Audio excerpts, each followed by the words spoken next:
नमस्कार। आज मैं फिर आपको अपराध की एक और घटना बताऊंगा। आज की घटना है राजस्थान के चित्तौड़गढ़ जिले की। घटना की तारीख है 19 मार्च 2022। जिले के उदयपुर भीलवाड़ा रिठौला हाईवे पर शाम को एक दुर्घटनाग्रस्त मोटरसाइकिल और उसके पास एक शव पड़ा मिला। आने जाने वालों ने कंट्रोल रूम को फ़ोन किया, पीसीआर वैन आई और उसने देखा कि एक मोटरसाइकिल है, मोटरसाइकिल के पास एक शव पड़ा हुआ है। ऐसा लगता है कि किसी बड़ी गाड़ी ने चलती हुई इस छोटी गाड़ी पर टक्कर मार दी, जिसकी वजह से व्यक्ति की मृत्यु हो गई और गाड़ी क्षतिग्रस्त हो गई। आसपास उसके कपड़ों से, क्योंकि चेहरा बुरी तरह से विकृत था, चेहरे से पहचान नहीं हो पा रही थी, लिहाजा कपड़ों से पहचान करने की कोशिश की गई। 2-3 घंटे के प्रयास के बाद कपड़ों से मृतक की पहचान हो गई। मृतक की पहचान सतपुड़ा डोरिया निवासी रविंदर सिंह, उम्री 30 साल, पुत्र मोती सिंह के रूप में हुई। मोटरसाइकिल भी उसी की थी, कपड़े भी उसी के थे, चेहरे से पहचान नहीं हो पा रही थी और कद काठी भी उसी तरह था। लिहाजा परिजन इकट्ठा हुए, पुलिस ने पंचायतनामा किया, बॉडी को पोस्टमार्टम के लिए भेज दिया। पोस्टमार्टम रिपोर्ट में भी वही आया, cause of death due to antemortem injuries, injury number 1, 2, 3, 4, 5। Postmortem के बाद उसके शव को उसके परिजन ले गए, अंतिम संस्कार किया, श्राद्ध कर्म किया। घर वालों का रो रो कर बुरा हाल था। पत्नी, मां, दोनों को यकीन नहीं हो रहा था। होता भी यही है कि घर से ठीक ठाक कोई गया और अचानक सूचना आई कि उसकी मृत्यु हो गई। उसके जानने वाले की या उसके घर परिवार के सदस्य की, उसके बहुत निकट की, माँ के बेटे की, यकीन करना मुश्किल होता है। बहरहाल सामान्य सी बात थी, एक्सीडेंट हुआ, डेथ हो गई, श्राद्ध कर्म किया, परिवार ने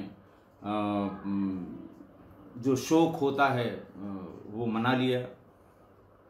जिनके मन को गहरी चोट पहुंचा गई उसकी मृत्यु, वो उसी के साथ अपना जीते रहे।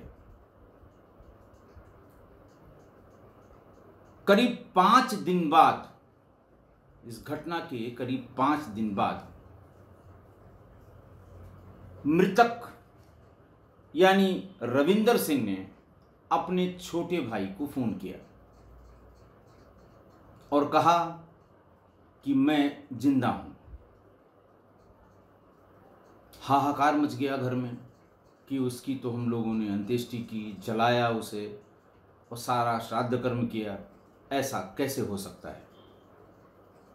उसने ये बताया कि मुझे पुलिस वालों ने पकड़ रखा है, मुझे आकर यहां से छुड़वाओ। बात गंभीर थी। भाग के ये लोग वहां पहुंचे। एक जंगल से उसे पहले ग्रामीणों ने पकड़ा था। उसने अपने आप को यही बताया किसी दूसरे फोन से कि मुझे गांव वालों ने पकड़ के रखा है। भागते दौड़ते उसका भाई और बहुत ढेर सारे गांव के लोग वहां पहुंचे तो ग्रामीणों ने बताया कि उसको हमने पुलिस को हैंडओवर कर दिया है। ग्रामीणों ने बताया कि यहाँ कई दिन से इस जंगल में आसपास घूमता था और हम लोगों को ऐसा लग रहा था कि अफीम डोडा का चोर है, अफीम डोडा की चोरी करता है। हम लोगों ने पकड़ लिया इसने कोई माकूल जवाब नहीं दिया। पुलिस को बुलाया और पुलिस को हैंडओवर कर दिया। ये सब भाग के थाने पर गए। थाने वालों को बताया कि साहब ये कैसे हो सकता है, ये व्यक्ति तो मृत है, इसका हम लोगों ने अंतिम संस्कार कर रखा है। पुलिस ने कहा फिर से पहचानो। घर वालों ने पहचाना कि नहीं साहब ये तो बिल्कुल सही है कि रविंदर सिंह ही है। लेकिन जिसको हम लोगों ने रविंदर सिंह समझा, जिसकी मोटरसाइकिल थी, वो कौन था ये हमारी समझ में नहीं आ रहा है। पुलिस भी उलझन में आ गई कि जिस आदमी का 5 दिन पहले अंतिम संस्कार हुआ हो, वो जिंदा हो, थाने में हो, अफीम और डोडा की चोरी में पकड़ा गया हो। उलझन की बात भी थी। पुलिस ने पूछना शुरू किया। रविंदर साफ साफ मुकर जाता था कि मुझे कुछ नहीं पता कि किसका इन लोगों ने अंतिम संस्कार कर दिया या कैसे उसकी मृत्यु हुई, मुझे कुछ नहीं पता। मुझे तो दिमाग में चक्कर सा आ रहा था या मेरा दिमाग कुछ उचट हो गया था। मैं जंगल में शांति की खोज में आया था। 3-4 दिन यहीं रहा, फिर मुझे गांव के लोगों ने पकड़ लिया। पुलिस को उसकी बात पर भी यकीन नहीं हो रहा था और कोई चारा पुलिस के पास नहीं था। पुलिस अपने पर आ गई। थोड़ी बहुत खातिरदारी भी की। थोड़ी सी श्रेणीबद्ध पूछताछ के बाद उसने सारी बातें बता दी। उसने बताया कि जो व्यक्ति मरा था ये प्रतापगढ़ का रहने वाला था। उदयपुर में हम दोनों लोग एक साथ काम करते थे। उसके बाद कोरोना काल में ये अपने घर चला गया, हम लोग अपने घर आ गए। काम जब फिर से शुरू हुआ तो ये फिर आ गया। फिर हम लोग एक साथ काम करने लगे। 2-3 दिन से शराब की पार्टियां हम लोग ऑर्गेनाइज कर रहे थे। जितने पुराने लोग 1 साल, 1.5 साल, 2 साल बाद काम पर आए थे, वो मिल के शाम को पार्टी करते थे। एक दिन ऐसी ही पार्टी में मुझसे उससे गाली गलौज हो गई। शराब की पार्टी खत्म होने के बाद हम दोनों चूंकि अच्छे दोस्त थे, एक साथ बाहर निकले। मेरी मोटरसाइकिल थी, वो था, हमने उसको मोटरसाइकिल पर बिठा दिया कि तुमको तुम्हारे घर पे, तुम्हारे कमरे पे छोड़ देंगे। इसी जगह पर जहां पर यह बॉडी मिली है, इसी जगह पर फिर गाड़ी में चलते चलते गाली गलौज शुरू हो गई। मैंने मोटरसाइकिल खड़ी कर दी, मोटरसाइकिल से उसको नीचे उतारा और उसके बाद वो भी नशे में था, मैं भी नशे में था। उसकी मैंने पिटाई शुरू की। उसने भी मुझे मारा, मैंने भी उसको मारा। जब बात ज़्यादा बढ़ गई तो मैंने पास में पड़े हुए एक पत्थर से उसके सिर पर कई गंभीर वार कर दिए। थोड़ी देर में वो गिर गया। फिर मैंने पत्थर से उसके चेहरे को अच्छी तरह कुचल दिया ताकि इसको कोई पहचान ना पाए। बॉडी को खींच के सड़क से उतार के जंगल की तरफ ले गया। उसके सारे कपड़े उतार दिए और अपने सारे कपड़े उसको पहना दिए। अंडरवेयर, बनियाइन सहित अपने सारे कपड़े मैंने उसको पहना दिए। पैंट, शर्ट, अंडरवेयर, बनियाइन, बेल्ट और अपना पर्स भी। और धीरे धीरे फिर उसको वहां से जहां मैंने कपड़े उसको पहनाए थे उसे लाकर सड़क में अपनी गिरी हुई मोटरसाइकिल को भी मैंने पत्थर से मार के उसकी हेडलाइट, उसकी साइड की लाइट्स, ये सब तोड़ दिए थे ताकि देखने में ऐसा लगे कि मोटरसाइकिल का एक्सीडेंट हुआ है। उसकी पेट्रोल टंकी पर ढेर सारे ईंट से वार कर दिए थे, वो कई जगह से पिचक गई थी।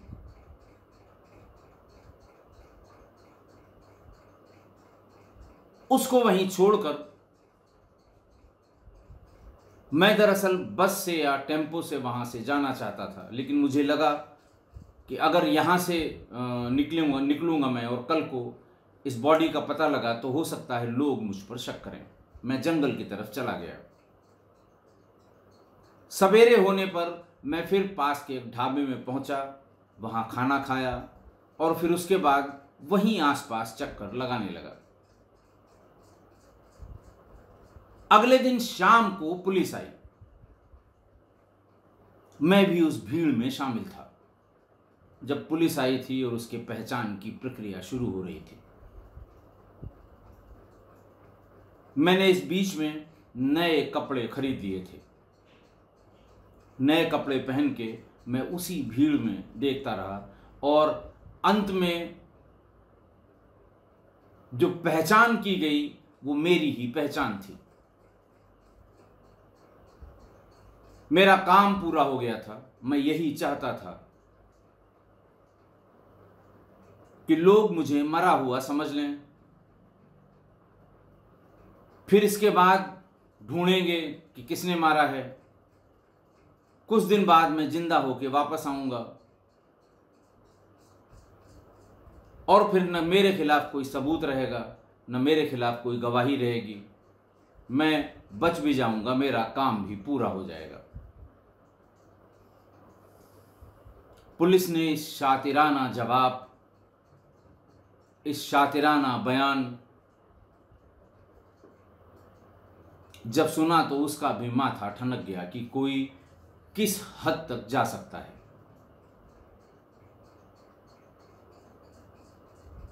पुलिस ने वो कपड़े जो उसने हत्या के समय पहन रखे थे वो कपड़े बरामद किए। बाकी चीज़ें जब वो एक्सीडेंट की साइट पर उसने खून आलूदा मिट्टी और बाकी चीज़ें जो इकट्ठा की थी वो इकट्ठा की, साक्ष्य सब तैयार किए और फिर रविंदर सिंह सन ऑफ मोती सिंह को जेल भेज दिया।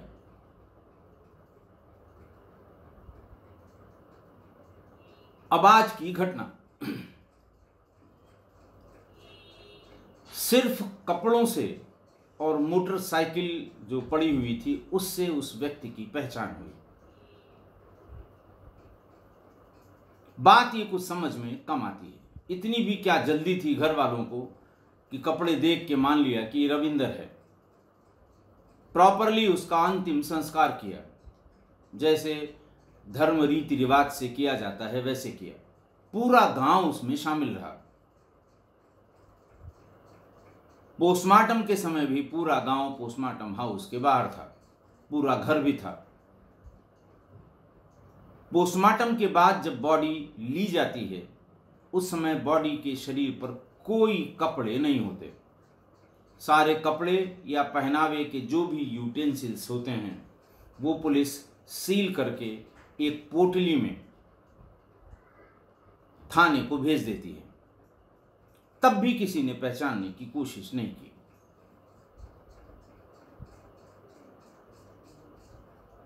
ये धोखा शायद इसीलिए हुआ क्योंकि अगर अपने बच्चे के शरीर के बारे में, शरीर की पहचान के बारे में या तो सबसे अधिक अच्छी तरह से उसकी मां जानती है या पत्नी जानती है, लेकिन फिर भी मां से अधिक कोई नहीं जानता।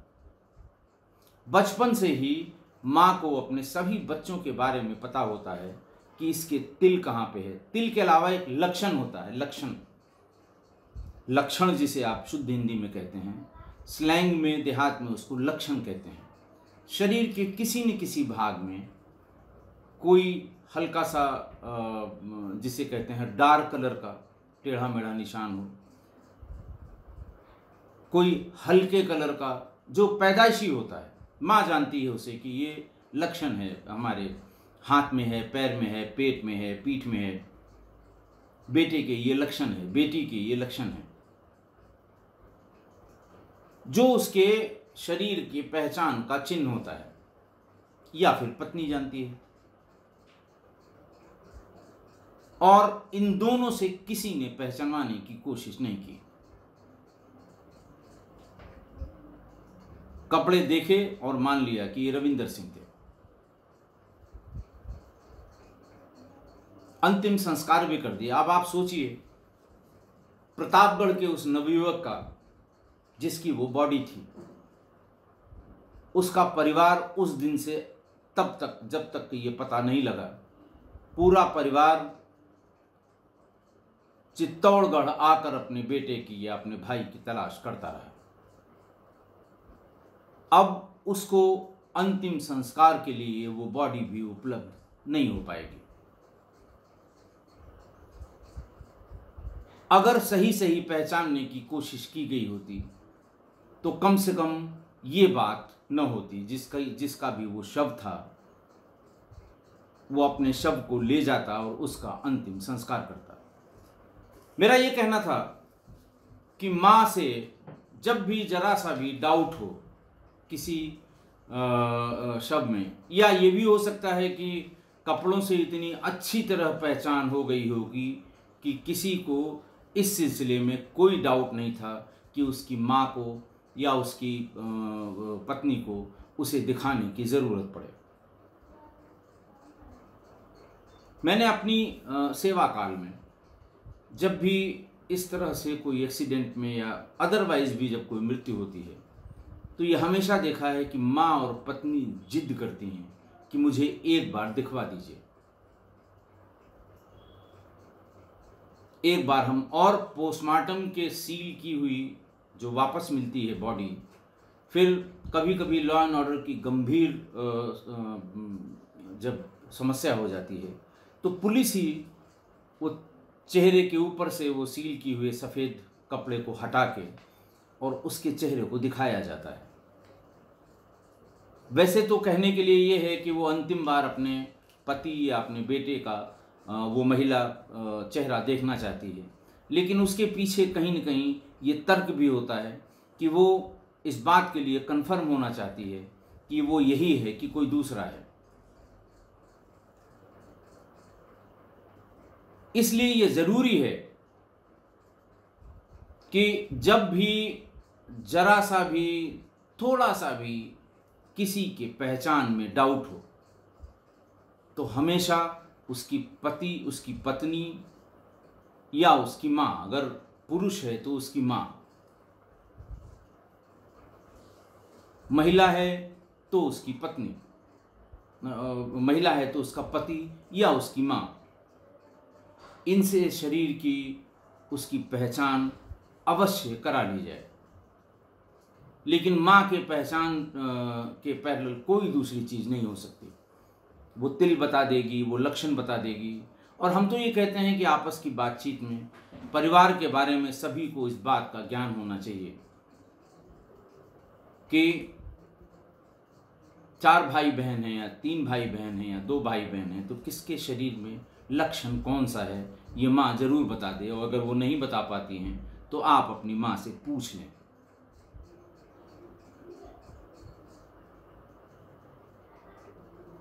मुझे भी पता है, मेरी माँ ने मुझे बता रखा था कि तुम्हारे बाएं पैर के घुटने के पास एक बड़ा तिल है, इसको लक्षण कहते हैं। तिल नहीं है एग्जैक्टली, वो काले रंग का थोड़ा सा बड़ा धब्बा है। और मेरे सभी भाई बहन ये जानते हैं, या मैं अपने छोटे वाले भाई या बहनों के बारे में जानता हूँ कि किसके तिल कहाँ है और कौन सा लक्षण है। इसको कभी अन्यथा नहीं लेना चाहिए, जानना इसका बहुत ज़रूरी है। इस तरह की घटना कब किसके साथ हो जाए ये आप नहीं जानते हैं। इसलिए मैं किस्सा गोई परिवार के सभी सदस्यों से ये कहूँगा कि अब आप ये देखिए, बहुत बड़ी दुर्घटनाओं में, बहुत बड़ी हवाई दुर्घटनाओं में, जिनमें 250-300 लोग जिनकी डेथ हो जाती है, बॉडी का एक छोटा टुकड़ा कहीं मिलता है। अगर किसी को पता होगा कि हाथ में इस जगह यहाँ तिल है, पैर में इस जगह यहाँ तिल है, तो कम से कम उस बचे हुए अवशेष में वो अपने वाले को या अपने उस परिजन को या अपने उस जानने वाले को पहचान तो लेगा। इसलिए शरीर के पहचान की चिन्ह माँ से जरूर जानकारी कर ली जाए। आज के लिए बस इतना ही। बहुत बहुत धन्यवाद।